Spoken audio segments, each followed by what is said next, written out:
Beleza, vamos dar uma olhada aqui no gráfico da função horária da posição do MUV. A nossa função da posição, para um movimento uniformemente variado, ela vai ser de segundo grau. Então, quando eu escrever o gráfico da posição S pelo tempo t, eu preciso ter uma parábola, né?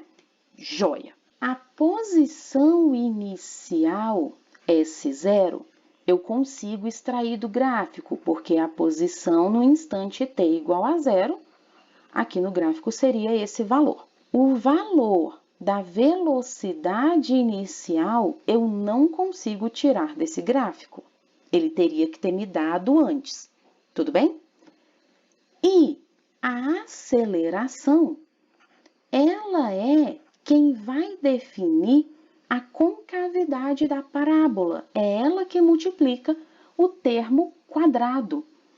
Como nós temos a concavidade da parábola voltada para cima, a boquinha da parábola está para cima, a nossa aceleração vai ser positiva.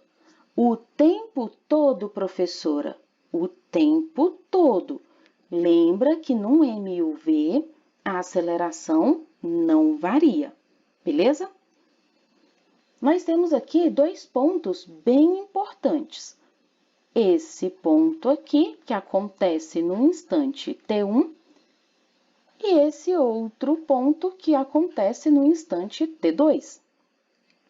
No caso desse gráfico, nos instantes T1 e T2, o móvel passa por que posição?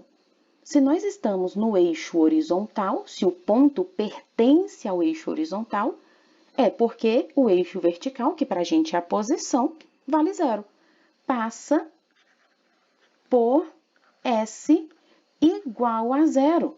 Fisicamente, a gente chama a posição igual a 0 de origem das posições. Perceba que a posição inicial não é 0, mas ele passa pela origem das posições, inclusive 2 vezes. Tranquilo? Outro ponto super importante é esse aqui, que lá na matemática, num caso desse, você chamava de ponto mínimo. Esse cara aqui, ele é pra gente o vértice da parábola.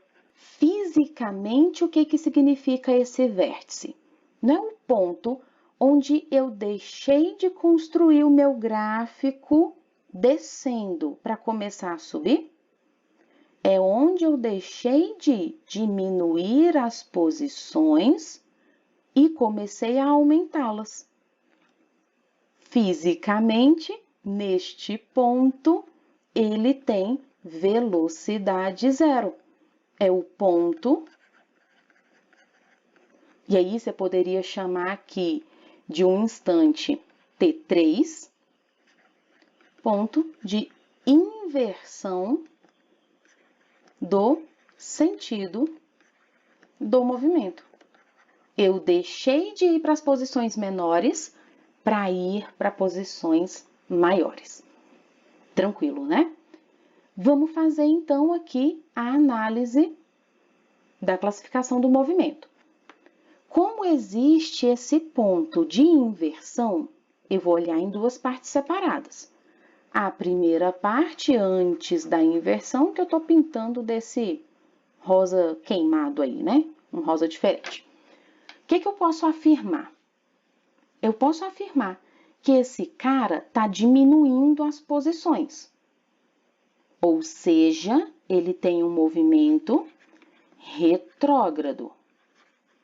A posição diminui, ou seja, a velocidade é negativa. Acelerado ou retardado?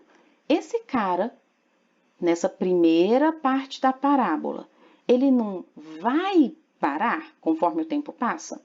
Então, ele é retardado.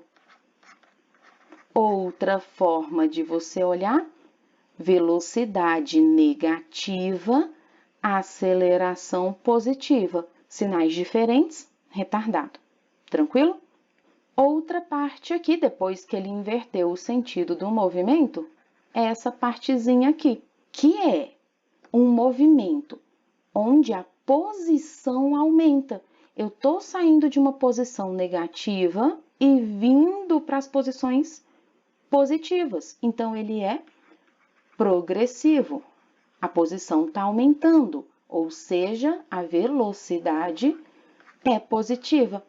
Ele estava parado e se movimentou. Então, esse movimento é acelerado.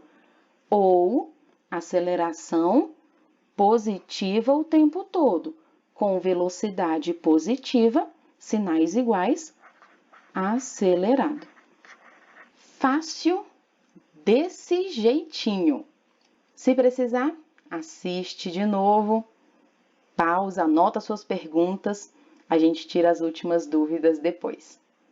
Um beijo. Tchau, tchau.